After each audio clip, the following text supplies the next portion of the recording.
महाराष्ट्रात ज्या प्रकारे ऑनलाईनवर जुगार हा सर्रास सुरू आहे, तरुणाई ह्याच्यामुळे इफेक्ट होत होती.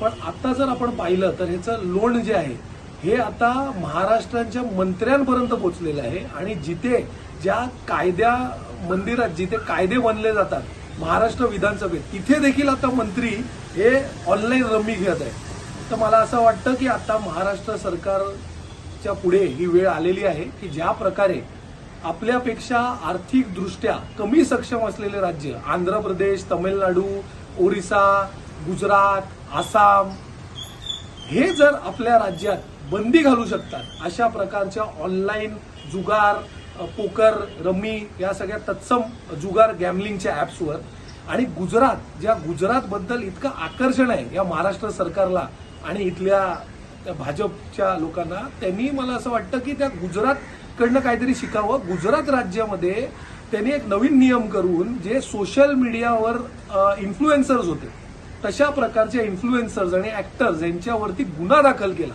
ज्यांनी या ऑनलाईन गेमिंग ॲप्सला प्रोत्साहन देण्याचं काम केलं. आणि महाराष्ट्र राज्याच्या मुख्यमंत्र्यांनी वारंवार बोट हे केंद्र सरकारकडे न दाखवता की ते नॅशनल गेमिंग पॉलिसी ऑनलाईन कुठली तरी आणणार आणि त्यानंतर कारवाई केली जाईल, त्यापेक्षा मला असं वाटतं की जे इतर राज्यांनी आपल्यापेक्षा आर्थिकदृष्ट्या कमी असलेल्या राज्यांनी जर टॅक्सेशनची कमाईकडे न पाहता स्वतःच्या तरुणाईकडे पाहता त्यांनी कारवाई केलेली आहे, तर महाराष्ट्राला संस्कार हे जागराचे आहेत, जुगाराचे नाही. ह्याच्याकडे लक्ष केंद्रित करता महाराष्ट्र सरकारने देखील कठोर नियम हे अंमलात आणणे गरजेचे आहे.